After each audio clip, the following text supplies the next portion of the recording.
चंडीगढ़ विच जिहड़ी कोई भी वाहन चलाना है, कोई भी कार चलानी है, स्कूटर चलाना है, मोटरसाइकिल चलाना है या 3 व्हीलर चलाना है, ਉਹਦੇ ਵਿੱਚ ਚਾਲਕ ਹਮੇਸ਼ਾ ਹੀ ਹਰ ਸਮੇਂ ਇੱਕ ਖਾਸ ਕਿਸਮ ਦੇ ਸਟ੍ਰੈਸ ਵਿੱਚ ਰਹਿੰਦਾ ਹੈ।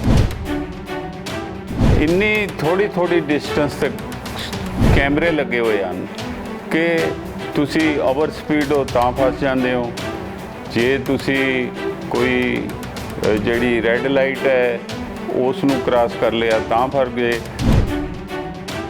ਪਰ ਹੁਣ ਇਸ ਨੂੰ ਸਮਾਰਟ ਸਿਟੀ ਬਣਾਉਣ ਲਈ ਇਸ ਵਿੱਚ ਜਿਹੜੇ ਕੈਮਰੇ ਲਗਾਏ ਗਏ ਹਨ ਉਹ ਬੜੇ ਹਾਈ ਪਾਵਰਡ ਕੈਮਰੇ ਲਗਾਏ ਗਏ ਹਨ। ਉਹਨਾਂ ਕੈਮਰਿਆਂ ਦਾ Chandigarh integrated control and command centre ਬਣਾਇਆ ਗਿਆ। ਇਹ ਜੋ ਕੈਮਰੇ ਹਨ ਇਹ ਕਾਰ ਦੀ ਨੰਬਰ ਪਲੇਟ ਨੂੰ ਸਟੱਡੀ ਕਰਕੇ ਤੇ ਉਸ ਦੇ ਡਰਾਈਵਰ ਦੀ ਚਾਲਕ ਦੀ ਅੰਦਰੋਂ ਤੱਕ ਦੀ ਫੋਟੋ ਖਿੱਚ ਕੇ Chandigarh integrated control and command centre ਬਣਾਇਆ, ਉੱਥੇ ਭੇਜ ਦਿੰਦੇ ਹਨ। ਉੱਥੇ ਆਟੋਮੈਟਿਕ ਕੰਪਿਊਟਰਾਂ ਰਾਹੀਂ ਤੁਹਾਡਾ ਚਲਾਨ ਜਿਹੜਾ ਉਹ ਬਣਦਾ ਹੈ। ਉਹਦੇ ਵਿੱਚ ਤੁਹਾਡੀ ਕੋਈ ਮਦਦ ਨਹੀਂ ਕਰ ਸਕਦਾ ਤੇ ਉਹ ਚਲਾਨ ਤੁਹਾਡੇ ਘਰੇ ਡਾਕ ਰਾਹੀਂ ਆ ਜਾਂਦਾ ਕਿ ਇਹ ਜੋ ਕੈਮਰੇ ਲਗਾਏ ਗਏ ਹਨ, ਚਾਹੇ ਉਹਦੇ ਵਿੱਚ ਡਰਾਈਵਿੰਗ ਬੜੀ ਸਟ੍ਰੈਸ ਵਿੱਚ ਹੋ ਰਹੀ ਹੈ ਕਿਉਂਕਿ ਤੁਸੀਂ ਹਾਰਡਲੀ ਕਿਲੋਮੀਟਰ ਜਾਂਦੇ ਹੋ ਅੱਗੇ ਕੈਮਰਾ ਆ ਜਾਂਦਾ ਹੈ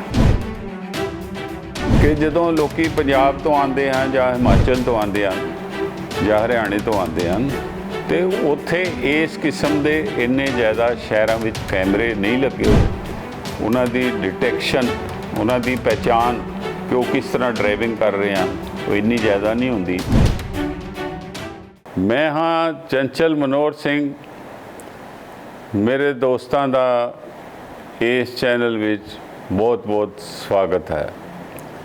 ਅੱਜ ਅਸੀਂ ਤੁਹਾਡੇ ਲਈ ਚਰਚਾ ਇਸ ਮੁੱਦੇ 'ਤੇ ਕਰ ਰਹੇ ਹਾਂ ਕਿ ਚੰਡੀਗੜ੍ਹ ਵਿੱਚ ਜੋ ਟ੍ਰੈਫਿਕ ਸਿਸਟਮ ਨੂੰ ਸੁਧਾਰਨ ਲਈ ਜੋ ਇੱਥੋਂ ਦੀ ਪੁਲਿਸ ਨੇ ਤੇ ਐਡਮਿਨਿਸਟ੍ਰੇਸ਼ਨ ਨੇ ਤੇ ਮਿਊਨਿਸਪਲ ਕਮੇਟੀ ਨੇ ਜੋ ਕਦਮ ਚੁੱਕੇ ਹਨ ਉਹ ਬੜੇ ਵਧੀਆ ਹਨ, ਕਿਉਂਕਿ ਸਾਡੇ ਲੋਕਾਂ ਨੂੰ ਟ੍ਰੈਫਿਕ ਦੇ ਨਿਯਮਾਂ ਦੀ ਪਾਲਣ ਦੀ ਆਦਤ ਨਹੀਂ ਹੈ। ਅਸੀਂ ਇਸ ਤਰ੍ਹਾਂ ਗੱਡੀਆਂ ਸੜਕਾਂ 'ਤੇ ਚਲਾਉਂਦੇ ਹਾਂ ਕਿ ਜਿਨ੍ਹਾਂ ਕੋਲ SUV ਹਨ, ਵੱਡੀਆਂ ਗੱਡੀਆਂ ਹਨ, ਉਹ ਸਮਝਦੇ ਹਨ ਕਿ ਬਾਕੀ ਜਿਹੜੇ ਲੋਕ ਸੜਕ 'ਤੇ ਜਾ ਰਹੇ ਹਨ ਉਹ ਉਹਨਾਂ ਲਈ ਕੁਝ ਵੀ ਨਹੀਂ। BMW ਵਾਲੇ ਜਾਂ ਮਰਸੀਡੀਜ਼ ਗੱਡੀਆਂ ਵਾਲੇ ਉਹ ਵੀ ਇੰਨੀਆਂ ਅਮੀਰ ਆਦਮੀ ਹੋਣ ਕਰਕੇ ਉਹਨਾਂ ਦੀਆਂ ਗੱਡੀਆਂ 50-50 ਲੱਖ 60 ਲੱਖ ਦੀਆਂ ਹੋਣ ਕਰਕੇ ਉਹ ਵੀ ਬਾਕੀ ਛੋਟੀ ਗੱਡੀਆਂ ਵਾਲੇ ਜਾਂ ਸਕੂਟਰਾਂ ਵਾਲੇ ਜਾਂ 3 ਵੀਲਰਾਂ ਵਾਲਿਆਂ ਨੂੰ ਉਹ ਕੁਝ ਵੀ ਨਹੀਂ ਸਮਝਦੇ। ਉਹ ਸਮਝਦੇ ਇਹਨਾਂ ਸੜਕਾਂ 'ਤੇ ਸਿਰਫ ਜੇ ਕਿਸੇ ਦਾ ਅਧਿਕਾਰ ਹੈ ਤੇ ਸਿਰਫ ਸਾਡਾ ਹੈ ਤੇ ਅਸੀਂ ਹੀ ਠੀਕ ਚਲਾ ਰਹੇ ਹਾਂ। ਪਰ ਚੰਡੀਗੜ੍ਹ ਐਡਮਿਨਿਸਟ੍ਰੇਸ਼ਨ ਨੇ ਇਸ ਸਾਰੇ ਕੁਝ ਨੂੰ ਇੱਕ ਨਿਯਮਬੱਧ ਢੰਗ ਨਾਲ ਚਲਾਉਣ ਨੂੰ ਤੇ ਲੋਕਾਂ ਨੂੰ ਟ੍ਰੈਫਿਕ ਨਿਯਮਾਂ ਦੀ ਪਾਲਣਾ ਕਰਨ ਲਈ ਇਸ ਸ਼ਹਿਰ ਵਿੱਚ ਕੋਈ 2000 ਤੋਂ ਵੱਧ ਕੈਮਰੇ CCTV ਲਗਾਏ ਹਨ। ਇਹ CCTV ਜੋ ਲੱਗੇ ਹਨ ਕੈਮਰੇ, ਇਹ ਹਰ ਰਾਉਂਡ ਅਬਾਊਟ 'ਤੇ ਲੱਗੇ ਹਨ। ਜਿਹੜੇ ਸੈਕਟਰਾਂ ਦੇ ਵਿੱਚ ਅੰਦਰੋਂ ਅੰਦਰੀ ਜਾਣ ਲਈ ਛੋਟੇ ਚੌਂਕ ਹਨ ਉਹਨਾਂ 'ਤੇ ਵੀ ਲੱਗੇ ਹੋਏ ਹਨ। ਤੋ ਇਹਨਾਂ ਦਾ ਬਹੁਤ ਸਾਰੇ ਜਿਹੜੇ ਚਾਲਕ ਹਨ ਉਹਨਾਂ ਨੂੰ ਪਤਾ ਹੀ ਨਹੀਂ ਲੱਗਦਾ ਕਦੋਂ ਪਹਿਲਾ ਕੈਮਰਾ ਗਿਆ ਤੇ ਕਦੋਂ ਦੂਜਾ ਕੈਮਰਾ ਆ ਗਿਆ। ਇਸ ਕਰਕੇ ਚੰਡੀਗੜ੍ਹ ਵਿੱਚ ਜਿਹੜੀ ਕੋਈ ਵੀ ਵਾਹਨ ਚਲਾਣਾ ਹੈ, ਕੋਈ ਵੀ ਕਾਰ ਚਲਾਣੀ ਹੈ, ਸਕੂਟਰ ਚਲਾਣਾ ਹੈ, ਮੋਟਰਸਾਈਕਲ ਚਲਾਣਾ ਹੈ ਜਾਂ 3 ਵੀਲਰ ਚਲਾਣਾ ਹੈ, ਉਹਦੇ ਵਿੱਚ ਚਾਲਕ ਹਮੇਸ਼ਾ ਹੀ ਹਰ ਸਮੇਂ ਇੱਕ ਖਾਸ ਕਿਸਮ ਦੇ ਸਟ੍ਰੈਸ ਵਿੱਚ ਰਹਿੰਦਾ ਹੈ ਕਿਉਂਕਿ ਇੰਨੀ ਥੋੜੀ ਡਿਸਟੈਂਸ ਤੱਕ ਕੈਮਰੇ ਲੱਗੇ ਹੋਏ ਹਨ ਕਿ ਤੁਸੀਂ ਓਵਰ ਸਪੀਡ ਹੋ ਤਾਂ ਫਸ ਜਾਂਦੇ ਹੋ, ਜੇ ਤੁਸੀਂ ਕੋਈ ਜਿਹੜੀ ਰੈੱਡ ਲਾਈਟ ਹੈ ਉਸ ਨੂੰ ਕ੍ਰਾਸ ਕਰ ਲਿਆ ਤਾਂ ਫੜ ਗਏ, ਤੁਸੀਂ ਹੋਰ ਕਿਸਮ ਦੀਆਂ ਕਈਆਂ। ਸਰਕਾਰ ਚੰਡੀਗੜ੍ਹ ਪੁਲਿਸ ਨੇ ਇਹ ਸਾਰੇ ਕੈਮਰੇ ਤੇ ਇਹ ਸਾਰੇ ਜੋ ਯਾਤਾਯਾਤ ਦੇ ਸਿਸਟਮ ਨੂੰ ਇੱਕ ਵਧੀਆ ਬਣਾਉਣ ਲਈ ਜੋ ਸਾਰਾ ਕੁਝ ਕੀਤਾ ਹੈ, ਉਹਦੇ ਪਿੱਛੇ ਚੰਡੀਗੜ੍ਹ ਦੀ ਜਿਹੜੀ ਸਮਾਰਟ ਸੁਸਾਇਟੀ ਲਿਮਟਿਡ ਹੈ, ਜਿਸ ਨੂੰ ਕਿ ਇਸ ਸ਼ਹਿਰ ਨੂੰ ਸਮਾਰਟ ਪੈਸਨ ਬਣਾਉਣ ਲਈ ਸਿਟੀ ਅੱਛੇ ਬਜਟ ਦਿੱਤਾ ਗਿਆ ਹੈ। ਇਹ ਜਿਹੜੀ ਯੂਨੀਅਨ ਗੌਰਮੈਂਟ ਦੀ ਅਰਬਨ ਡਿਵੈਲਪਮੈਂਟ ਮਿਨਿਸਟਰੀ ਹੈ, ਉਹਦਾ ਸਮਾਰਟ ਸ਼ਹਿਰ ਬਣਾਉਣ ਦਾ ਇੱਕ ਬੜਾ ਵੱਡਾ ਪ੍ਰੋਗਰਾਮ ਹੈ। ਉਹਦੇ ਵਿੱਚ ਇੱਕ ਚੰਡੀਗੜ੍ਹ ਨੂੰ ਵੀ ਚੁਣਿਆ ਗਿਆ ਹੈ ਅਤੇ ਦੇਸ਼ ਦੇ ਕਈ ਹੋਰ ਸ਼ਹਿਰ ਤੇ ਕਈ ਰਾਜਧਾਨੀਆਂ ਵੀ ਹਨ। ਪਰ ਇੱਥੇ ਬੜੀ ਮਹੱਤਵਪੂਰਨ ਗੱਲ ਇਹ ਹੈ ਕਿ ਚੰਡੀਗੜ੍ਹ ਤਾਂ ਸਮਾਰਟ ਸਿਟੀ ਪਹਿਲੇ ਹੀ ਹੈ ਇਸ ਦੀਆਂ, ਕਿਉਂਕਿ ਇਸ ਦਾ ਜਿਹੜਾ ਪਲੈਨਿੰਗ ਕੀਤੀ ਗਈ ਹੈ ਉਹ ਸਾਰੀ ਇੰਨੀ ਸੋਚ ਸਮਝ ਨਾਲ ਕੀਤੀ ਹੈ ਲੀ ਕਾਰਬੂਜ਼ੀਅਰ ਨੇ, ਜੋ ਫਰਾਂਸੀਸੀ ਸੀਗਾ ਆਰਕੀਟੈਕਟ, ਕਿ ਇਹਦੇ ਵਿੱਚ ਸੜਕਾਂ ਜਿਹੜੀਆਂ ਉਹ ਬਿਲਕੁਲ ਇੱਕ ਦੂਜੇ ਨੂੰ ਕ੍ਰਾਸ ਕਰਦੀਆਂ, ਰੈਕਟੈਂਗੂਲਰ, ਔਰ ਵਿੱਚ ਸਪੀਡ ਘਟਾਉਣ ਲਈ ਸੈਕਟਰਾਂ ਦੇ ਅੰਦਰ ਥੋੜ੍ਹੀ ਜਿਹੀ ਉਹਨਾਂ ਨੂੰ ਆਰਕ ਟਾਈਪ ਗੁਲਾਈਆਂ ਵੀ ਦਿੱਤੀਆਂ ਤਾਂ ਜੇ ਲੋਕ ਸਿੱਧੀਆਂ ਬਹੁਤ ਜ਼ਿਆਦਾ ਸਪੀਡਾਂ 'ਤੇ ਨਾ ਚਲਾਉਣ। ਪਰ ਹੁਣ ਇਸ ਨੂੰ ਸਮਾਰਟ ਸਿਟੀ ਬਣਾਉਣ ਲਈ ਇਸ ਵਿੱਚ ਜਿਹੜੇ ਕੈਮਰੇ ਲਗਾਏ ਗਏ ਹਨ ਉਹ ਬੜੇ ਹਾਈ ਪਾਵਰਡ ਕੈਮਰੇ ਲਗਾਏ ਗਏ ਹਨ। ਉਹਨਾਂ ਕੈਮਰਿਆਂ ਦਾ Chandigarh integrated control and command centre ਬਣਾਇਆ ਗਿਆ, ਜਿਹੜਾ ਸੈਕਟਰ 17 ਵਿੱਚ ਹੈ, ਅਤੇ ਉਸ ਦਾ ਉਦਘਾਟਨ ਪਿਛਲੇ ਹੀ ਮਹੀਨੇ ਦੇਸ਼ ਦੇ ਹੋਮ ਮਿਨਿਸਟਰ ਅਮਿਤ ਸ਼ਾਹ ਜੀ ਨੇ ਕੀਤਾ ਹੈ। ਉਸ ਤੋਂ ਬਾਅਦ ਇਹ ਲਾਗੂ ਕਰ ਦਿੱਤਾ ਗਿਆ ਹੈ।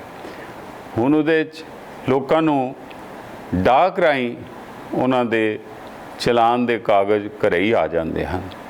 ਇਹ ਜਿਹੜੇ ਕੈਮਰੇ ਲੱਗੇ ਹੋਏ ਹਨ, ਇਹ ਕੈਮਰੇ 4 ਕਿਸਮ ਦੀਆਂ ਵਾਇਲੇਸ਼ਨ ਨੂੰ ਡਿਟੈਕਟ ਕਰਦੇ ਹਨ, ਉਹਨਾਂ ਨੂੰ ਪਕੜਦੇ ਹਨ, ਉਹਨਾਂ ਦੀ ਪਹਿਚਾਣ ਕਰਦੇ ਹਨ। ਨੰਬਰ 1, ਲਾਲ ਬੱਤੀ ਨੂੰ ਜੰਪ ਕਰਨਾ, ਉਸ ਨੂੰ ਕ੍ਰਾਸ ਕਰਨਾ। ਦੂਸਰਾ, ਤੁਸੀਂ ਸੀਟ ਬੈਲਟ ਲਗਾਈ ਹੈ ਕਿ ਨਹੀਂ ਲਗਾਈ। ਤੀਸਰਾ ਹੈ ਕਿ ਤੁਸੀਂ ਕੋਈ ਮੋਬਾਈਲ ਸੁਣ ਰਹੇ ਹੋ, ਮੋਬਾਈਲ ਦੀ ਵਰਤੋਂ ਕਰ ਰਹੇ ਹੋ। ਅਤੇ ਚੌਥਾ ਹੈ ਜਿਹੜਾ ਸੜਕਾਂ 'ਤੇ ਲੋਕਾਂ ਦੇ ਲੰਘਣ ਲਈ, ਪੈਦਲ ਤੁਰਨ ਵਾਲਿਆਂ ਲਈ ਜੈਬਰਾ ਕ੍ਰਾਸ ਕ੍ਰੀਏਟ ਕੀਤਾ ਹੁੰਦਾ ਹੈ। ਲੋਕ ਜੈਬਰਾ ਕ੍ਰਾਸ 'ਤੇ ਆਪਣੀਆਂ ਗੱਡੀਆਂ ਉੱਪਰ ਨੂੰ ਲੈ ਆਉਂਦੇ ਹਨ। ਤੋ ਇਹ ਜੋ ਕੈਮਰੇ ਹਨ, ਇਹ ਕਾਰ ਦੀ ਨੰਬਰ ਪਲੇਟ ਨੂੰ ਸਟੱਡੀ ਕਰਕੇ ਅਤੇ ਉਸ ਦੇ ਡਰਾਈਵਰ ਦੀ, ਚਾਲਕ ਦੀ ਅੰਦਰੋਂ ਤੱਕ ਦੀ ਫੋਟੋ ਖਿੱਚ ਕੇ ਇਸ ਜਿਹੜਾ Chandigarh integrated control and command centre ਬਣਾਇਆ ਉੱਥੇ ਭੇਜ ਦਿੰਦੇ ਹਨ। ਉੱਥੇ ਆਟੋਮੈਟਿਕ ਕੰਪਿਊਟਰਾਂ ਰਾਹੀਂ ਤੁਹਾਡਾ ਚਲਾਨ ਜਿਹੜਾ ਉਹ ਬਣਦਾ ਹੈ। ਉਹਦੇ ਵਿੱਚ ਤੁਹਾਡੀ ਕੋਈ ਮਦਦ ਨਹੀਂ ਕਰ ਸਕਦਾ ਅਤੇ ਉਹ ਚਲਾਨ ਤੁਹਾਡੇ ਘਰੇ ਡਾਕ ਰਾਹੀਂ ਆ ਜਾਂਦਾ। ਸ਼ੁਰੂ ਵਿੱਚ ਲੋਕਾਂ ਨੇ ਤਾਂ ਬਹੁਤੀ ਪਰਵਾਹ ਨਹੀਂ ਕੀਤੀ। ਜਦੋਂ ਦਿਨ ਬ ਦਿਨ ਇਹ ਡਾਕ ਰਾਹੀਂ ਲੋਕਾਂ ਦੇ ਘਰਾਂ 'ਚ ਚਲਾਨ ਆਉਣੇ ਸ਼ੁਰੂ ਹੋਏ, ਨਾਲ ਉਸ ਦੀ ਚਾਲਕ ਦੀ ਫੋਟੋ ਵੀ ਆਉਣੀ ਸ਼ੁਰੂ ਹੋਈ, ਅਤੇ ਨਾਲ ਉਹਨਾਂ ਨੇ ਕਿਹਾ ਵੀ ਜਿਹਨੇ ਵੀਡੀਓ ਦੇਖਣੀ ਹੈ ਚਲਾਨ ਦੀ, ਉਹ ਆ ਕੇ ਵੀਡੀਓ ਵੀ ਦੇਖ ਸਕਦਾ ਹੈ। ਹੁਣ ਗੱਲ ਇਹ ਹੈ ਕਿ ਇਹ ਜੋ ਕੈਮਰੇ ਲਗਾਏ ਗਏ ਹਨ, ਚਾਹੇ ਉਹਦੇ ਵਿੱਚ ਡਰਾਈਵਿੰਗ ਬੜੀ ਸਟ੍ਰੈਸ ਵਿੱਚ ਹੋ ਰਹੀ ਹੈ, ਕਿਉਂਕਿ ਤੁਸੀਂ ਹਾਰਡਲੀ ਕਿਲੋਮੀਟਰ ਜਾਂਦੇ ਹੋ, ਅੱਗੇ ਕੈਮਰਾ ਆ ਜਾਂਦਾ ਹੈ। ਦੂਸਰਾ ਇਹ ਹੈ, ਕੁਝ ਸੜਕਾਂ 'ਤੇ 50 ਕਿਲੋਮੀਟਰ ਦੀ ਸਪੀਡ ਅਲਾਊਡ ਹੈ ਅਤੇ ਕੁਝ 'ਤੇ 60 ਕਿਲੋਮੀਟਰ ਪਰ ਆਵਰ ਦੀ ਸਪੀਡ ਅਲਾਊਡ ਹੈ। ਉਹਦੇ ਵਿੱਚੋਂ ਜਿਹੜੇ ਚਾਲਕ ਚੰਡੀਗੜ੍ਹ ਵਿੱਚ ਰਹਿਣ ਵਾਲੇ ਹਨ ਉਹਨਾਂ ਨੂੰ ਵੀ ਨਹੀਂ ਪਤਾ ਲੱਗਦਾ, ਪਰ ਜਿਹੜੇ ਪੰਜਾਬ, ਹਰਿਆਣੇ, ਦਿੱਲੀ ਜਾਂ ਹੋਰ ਸ਼ਹਿਰਾਂ ਤੋਂ ਆਉਂਦੇ ਹਨ ਜਾਂ ਹਿਮਾਚਲ ਤੋਂ ਆਉਂਦੇ ਹਨ, ਜਿਹੜੀਆਂ ਇਹ ਉਹਨਾਂ ਨੂੰ ਤੇ ਬਿਲਕੁਲ ਹੀ ਨਹੀਂ ਪਤਾ ਲੱਗਦਾ ਕਿ ਕਿਹੜੀ ਸੜਕ 60 ਕਿਲੋਮੀਟਰ ਸਪੀਡ ਲਈ ਹੈ ਤੇ ਕਿਹੜੀ ਸੜਕ 50 ਕਿਲੋਮੀਟਰ ਸਪੀਡ ਲਈ ਹੈ। ਚਾਹੇ ਥਾਂ ਥਾਂ ਚੰਡੀਗੜ੍ਹ ਪੁਲਿਸ ਨੇ ਆਪਣੇ ਹੋਰਡਿੰਗ ਲਗਾਈਆਂ ਹੋਈਆਂ ਜਿਨ੍ਹਾਂ 'ਤੇ ਥਾਂ ਥਾਂ ਲਿਖਿਆ ਹੋਇਆ ਕਿ ਇਸ ਸੜਕ 'ਤੇ ਤੁਸੀਂ 60 ਕਿਲੋਮੀਟਰ ਦੀ ਸਪੀਡ 'ਤੇ ਚਲਾ ਸਕਦੇ ਹੋ, ਇਸ 'ਤੇ 50 ਕਿਲੋਮੀਟਰ। ਹੁਣ ਗੱਲ ਇਹ ਹੈ ਕਿ ਇਹ ਸਾਰਾ ਕੁਝ ਕੀਤਾ ਇਸ ਲਈ ਗਿਆ ਕਿ ਲੋਕ ਨਿਯਮਤ ਢੰਗ ਨਾਲ ਸੜਕਾਂ 'ਤੇ ਟ੍ਰੈਫਿਕ ਤੇ ਨਿਯਮਾਂ ਦੀ ਪਾਲਣਾ ਕਰਦੇ ਹੋਏ ਆਪਣੀਆਂ ਗੱਡੀਆਂ ਚਲਾਉਣ। ਪਰ ਇਹਦਾ ਅਸਰ ਇਹ ਹੋ ਰਿਹਾ ਕਿ ਜਦੋਂ ਲੋਕੀ ਪੰਜਾਬ ਤੋਂ ਆਉਂਦੇ ਹਨ ਜਾਂ ਹਿਮਾਚਲ ਤੋਂ ਆਉਂਦੇ ਹਨ ਜਾਂ ਹਰਿਆਣੇ ਤੋਂ ਆਉਂਦੇ ਹਨ ਤੇ ਉੱਥੇ ਇਸ ਕਿਸਮ ਦੇ ਇੰਨੇ ਜ਼ਿਆਦਾ ਸ਼ਹਿਰਾਂ ਵਿੱਚ ਕੈਮਰੇ ਨਹੀਂ ਲੱਗੇ ਹੋਏ। ਉਹਨਾਂ ਦੀ ਡਿਟੈਕਸ਼ਨ, ਉਹਨਾਂ ਦੀ ਪਹਿਚਾਣ ਕਿ ਉਹ ਕਿਸ ਤਰ੍ਹਾਂ ਡਰਾਈਵਿੰਗ ਕਰ ਰਹੇ ਹਨ ਉਹ ਇੰਨੀ ਜ਼ਿਆਦਾ ਨਹੀਂ ਹੁੰਦੀ। ਔਰ ਪੰਜਾਬ ਵਿੱਚੋਂ, ਹਰਿਆਣੇ ਵਿੱਚੋਂ, ਹਿਮਾਚਲ ਵਿੱਚੋਂ ਜਿਹੜੇ ਲੋਕ ਆਉਂਦੇ ਜਾਂ ਉਸ ਤੋਂ ਵੀ ਦੂਰੋਂ ਯੂਪੀ, ਰਾਜਸਥਾਨ, ਕਿੱਥੋਂ ਵੀ ਲੋਕ ਆਉਂਦੇ, ਉਹਨਾਂ ਨੂੰ ਐਂ ਲੱਗਦਾ ਜਿਵੇਂ ਉਹਨਾਂ ਦੇ ਸ਼ਹਿਰ ਵਿੱਚ ਇਹਨਾਂ ਨਿਯਮਾਂ ਦੀ ਪਾਲਣ ਦੀ ਜਿਹੜੀ ਇਹ ਕੋਈ ਬਹੁਤ ਜ਼ਰੂਰੀ ਨਹੀਂ। ਉਹ ਚੰਡੀਗੜ੍ਹ ਵਿੱਚ ਆ ਕੇ ਫਿਰ ਇਹਨਾਂ ਕੈਮਰਿਆਂ ਵਿੱਚ ਫਸ ਜਾਂਦੇ ਹਨ। ਪਰ ਗੱਲ ਇਹ ਹੈ ਕਿ ਇਹ ਕੈਮਰੇ ਸਿਰਫ ਟ੍ਰੈਫਿਕ ਲਈ ਹੀ ਮਦਦਗਾਰ ਨਹੀਂ ਹਨ। ਇਹਨਾਂ ਕੈਮਰਿਆਂ ਦੀ ਮਦਦ ਨਾਲ ਜਿਹੜੇ ਕ੍ਰਿਮੀਨਲ ਕਾਰਾਂ ਚੋਰੀ ਕਰਕੇ ਜਾਂਦੇ ਹਨ ਜਾਂ ਕੋਈ ਕ੍ਰਾਈਮ ਕਮਿਟ ਕਰਕੇ ਜਾਂਦੇ ਹਨ ਉਹ ਫੜੇ ਜਾ ਸਕਦੇ ਹਨ, ਕਿਉਂਕਿ ਇਹ ਕੈਮਰੇ ਗੱਡੀ ਦਾ ਰੰਗ, ਗੱਡੀ ਦੀ ਨੰਬਰ ਪਲੇਟ ਨੂੰ ਦੂਰੋਂ ਹੀ ਪੜ੍ਹ ਲੈਂਦੇ ਹਨ ਤੇ ਉਸ ਦਾ ਜਿਹੜਾ ਇੰਟਰਨੈਟ ਰਾਹੀਂ ਉਹ ਇੰਟੀਗ੍ਰੇਟਿਡ ਸੈਂਟਰ ਵਿੱਚ ਮੈਸੇਜ ਕਰ ਦਿੰਦੇ ਹਨ। ਚੰਡੀਗੜ੍ਹ ਐਡਮਿਨਿਸਟ੍ਰੇਸ਼ਨ ਨੇ ਇਹ ਕੈਮਰੇ ਪਾਰਕਿੰਗ ਲੋਟਾਂ 'ਚ ਵੀ ਲਾ ਦਿੱਤੇ ਹਨ। ਉਹ ਤੁਸੀਂ ਦੇਖੋਗੇ ਤੁਹਾਨੂੰ ਪਤਾ ਵੀ ਨਹੀਂ ਹੁੰਦਾ ਕਿ ਇੰਪੋਰਟੈਂਟ ਸੈਕਟਰਾਂ 'ਚ ਜਿਵੇਂ 17 ਸੈਕਟਰ ਹੈ ਉਹਦੇ ਪਾਰਕਿੰਗ ਲਾਟਾਂ 'ਚ ਕੈਮਰੇ ਲੱਗੇ ਆ। ਤੁਸੀਂ ਗੱਡੀ ਕੱਢਦੇ ਹੋ ਤਾਂ ਵੀ ਦੇਖੇ ਜਾਂਦੇ ਹੋ, ਜੇ ਗੱਡੀ ਰੱਖਦੇ ਹੋ ਤਾਂ ਵੀ ਇਹ ਕੈਮਰੇ ਤੁਹਾਡੀ ਸਾਰੀ ਰਿਪੋਰਟ ਬਣਾ ਕੇ ਨਾਲੋਂ ਨਾਲ ਇੰਟੀਗ੍ਰੇਟਿਡ ਸੈਂਟਰ ਵਿੱਚ ਭੇਜੀ ਜਾ ਰਹੇ ਹਨ। ਲੋਕ ਬੜਾ ਇਸ ਗੱਲ 'ਤੇ ਆਪਣੇ ਔਖੇ ਹਨ ਕਿ ਚੰਡੀਗੜ੍ਹ 'ਚ ਇੰਨੇ ਕੈਮਰੇ ਲਾ ਦਿੱਤੇ ਹਨ ਕਿ ਗੱਡੀਆਂ ਚਲਾਉਣੀਆਂ ਬੜੀਆਂ ਮੁਸ਼ਕਲ ਹੋ ਗਈਆਂ। ਪਰ ਜਦੋਂ ਇਹੀ ਲੋਕ ਵਿਦੇਸ਼ਾਂ ਵਿੱਚ ਜਾਂਦੇ ਹਨ, UK ਜਾਂਦੇ ਹਨ, ਕੈਨੇਡਾ ਜਾਂਦੇ ਹਨ, ਅਮਰੀਕਾ ਜਾਂਦੇ ਹਨ, ਜਰਮਨੀ ਜਾਂ ਯੂਰਪ ਦੇ ਹੋਰ ਦੇਸ਼ਾਂ 'ਚ ਜਾਂਦੇ ਹਨ, ਵਾਪਸ ਆ ਕੇ ਕਹਿੰਦੇ ਹਨ ਕਿ ਉੱਥੋਂ ਦਾ ਜਿਹੜਾ ਟ੍ਰੈਫਿਕ ਸਿਸਟਮ ਹੈ ਬੜਾ ਵਧੀਆ। ਔਰ ਜਿਹੜੇ ਸਾਡੇ ਲੋਕ ਉੱਥੇ ਜਾਂਦੇ ਹਨ ਉੱਥੋਂ ਦੇ ਟ੍ਰੈਫਿਕ ਨਿਯਮਾਂ ਦੀ ਵੀ ਪੂਰੀ ਪਾਲਣਾ ਕਰਦੇ ਹਨ, ਕਿਉਂਕਿ ਉੱਥੇ ਕੋਈ ਸਿਫਾਰਿਸ਼ ਨਹੀਂ ਚੱਲਦੀ। ਕੋਈ ਨਹੀਂ ਪੁੱਛਦਾ ਤੁਸੀਂ MLA ਦੇ ਪੁੱਤ ਹੋ, ਕੋਈ ਨਹੀਂ ਪੁੱਛਦਾ ਤੁਸੀਂ IAS ਦੇ ਪੁੱਤ ਹੋ, ਕੋਈ ਨਹੀਂ ਪੁੱਛਦਾ ਤੁਹਾਡਾ ਬਾਪੂ ਜਿਹੜਾ ਉਹ ਇੰਡੀਅਨ ਫਾਰਮ ਸਰਵਿਸ 'ਚੋਂ ਹੈ, ਉੱਥੇ ਤੁਹਾਡਾ ਚਲਾਨ ਹੋ ਜਾਣਾ, ਨਿਯਮ ਲਾਗੂ ਹੋ ਜਾਣਾ ਤੇ ਉਹਦੀ ਆ ਕੇ ਇੱਥੇ ਤਾਰੀਫ ਕਰਦੇ ਹਨ। ਪਰ ਇੱਥੋਂ ਦੇ ਸਿਸਟਮ ਦੀ ਆ ਕੇ ਚੰਡੀਗੜ੍ਹ ਉਹਨੂੰ ਕ੍ਰਿਟੀਸਾਈਜ਼ ਕਰਦੇ ਹਨ। ਸਾਡਾ ਇਹ ਪ੍ਰੋਗਰਾਮ ਕਰਨ ਦਾ ਜਿਹੜਾ ਮੁੱਖ ਉਦੇਸ਼ ਇਹ ਵੀ ਸੀ ਕਿ ਜਿਹੜੇ ਸਾਡੇ NRI ਵਿਦੇਸ਼ਾਂ ਵਿੱਚ ਰਹਿੰਦੇ ਹਨ, ਚਾਹੇ ਉਹ ਕੈਨੇਡਾ ਰਹਿੰਦੇ ਹਨ, ਚਾਹੇ ਉਹ ਅਮਰੀਕਾ ਰਹਿੰਦੇ ਹਨ, ਚਾਹੇ ਉਹ ਜਰਮਨੀ ਰਹਿੰਦੇ ਹਨ ਜਾਂ ਯੂਰਪ ਦੇ ਕਿਸੇ ਹੋਰ ਕੰਟਰੀ 'ਚ ਵੀ ਰਹਿੰਦੇ ਹਨ ਜਾਂ ਸਕੈਂਡੀਨੇਵੀਆ ਕੰਟਰੀਆਂ 'ਚ, ਨਾਰਵੇ, ਸਵੀਡਨ ਵਗੈਰਾ, ਡੈਨਮਾਰਕ 'ਚ ਰਹਿੰਦੇ ਹਨ, ਉਹਨਾਂ ਨੂੰ ਇਹ ਪਤਾ ਹੋਣਾ ਚਾਹੀਦਾ ਕਿ ਚੰਡੀਗੜ੍ਹ ਵਿੱਚ ਜਿਹੜੇ ਟ੍ਰੈਫਿਕ ਦੇ ਨਿਯਮ ਹੈ ਉਹਨਾਂ ਦੀ ਪਾਲਣਾ ਲਈ ਬੜੇ ਸਖਤ ਨਿਯਮ ਬਣਾਏ ਹੋਏ ਹਨ। ਔਰ ਉਹ ਇਸ ਲਈ ਬਣਾਏ ਹਨ ਤਾਂ ਜੇ ਅਸੀਂ ਸਾਰੇ ਹੀ ਇਸ ਦਾ ਸੁੱਖ ਮਾਣ ਸਕੀਏ, ਅਸੀਂ ਟ੍ਰੈਫਿਕ ਨਿਯਮਾਂ ਨੂੰ ਠੀਕ ਢੰਗ ਨਾਲ ਅਪਣਾ ਕੇ ਠੀਕ ਢੰਗ ਨਾਲ ਕਾਰਾਂ ਚਲਾ ਸਕੀਏ, ਸਕੂਟਰ ਚਲਾ ਸਕੀਏ, ਮੋਟਰਸਾਈਕਲ ਚਲਾ ਸਕੀਏ। ਇਸੇ ਤਰ੍ਹਾਂ ਹੀ ਬੱਸਾਂ ਤੇ ਟਰੱਕਾਂ ਦੇ ਚਾਲਕ ਜਿਹੜੇ ਉਹ ਇਸ ਦੀ ਪਾਲਣਾ ਕਰਨ ਅਤੇ ਇਸ ਦਾ ਉਹ ਸਾਰਿਆਂ ਨੂੰ ਬੈਨੀਫਿਟ ਹੋਵੇਗਾ। ਹੁਣ ਸਵਾਲ ਹੈ ਕਿ ਜਿਹੜਾ ਐਡਵਾਂਸ ਵੀਡੀਓ ਐਨਾਲਿਟੀਕਲ ਸਿਸਟਮ ਇਸ ਚੰਡੀਗੜ੍ਹ 'ਚ ਲਾਇਆ ਗਿਆ, ਉਹਦੇ ਰਾਹੀਂ ਸਿਸਟਮ ਜਿਹੜਾ ਕਿੱਥੇ ਭੀੜ ਲੱਗੀ ਹੋਵੇ ਉਹਨੂੰ ਡਿਟੈਕਟ ਕਰਦਾ ਉਹਨੂੰ ਦੇਖ ਕੇ ਜਿਹੜੀ ਇੰਟੈਗਰੇਟਿਡ ਸੈਂਟਰ ਹੈ 17 ਸੈਕਟਰ ਦਾ ਉੱਥੇ ਭੇਜਾਂ।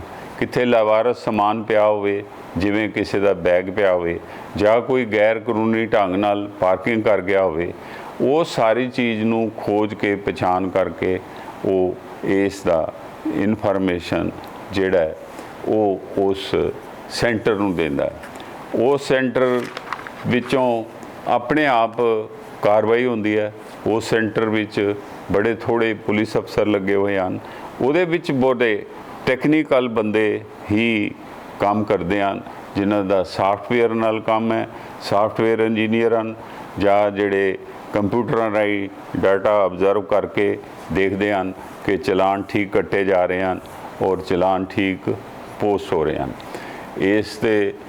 ਇਸ ਪ੍ਰੋਗਰਾਮ ਰਾਹੀਂ ਜਿੱਥੇ ਅਸੀਂ ਆਪਣੇ NRIs ਤੇ ਪੰਜਾਬ ਤੋਂ, ਹਿਮਾਚਲ ਤੋਂ, ਹਰਿਆਣੇ ਤੋਂ ਜਾਂ ਹੋਰ ਵੀ ਪ੍ਰਾਂਤਾਂ ਤੋਂ ਆਉਣ ਵਾਲੇ ਚਾਲਕਾਂ ਦੀ ਮਦਦ ਲਈ ਕੀਤਾ ਹੈ, ਉਹਨਾਂ ਨੂੰ ਸਹਾਈ ਹੋਣ ਲਈ, ਉਹਨਾਂ ਨੂੰ ਸੁਚੇਤ ਕਰਨ ਲਈ ਕੀਤਾ ਹੈ।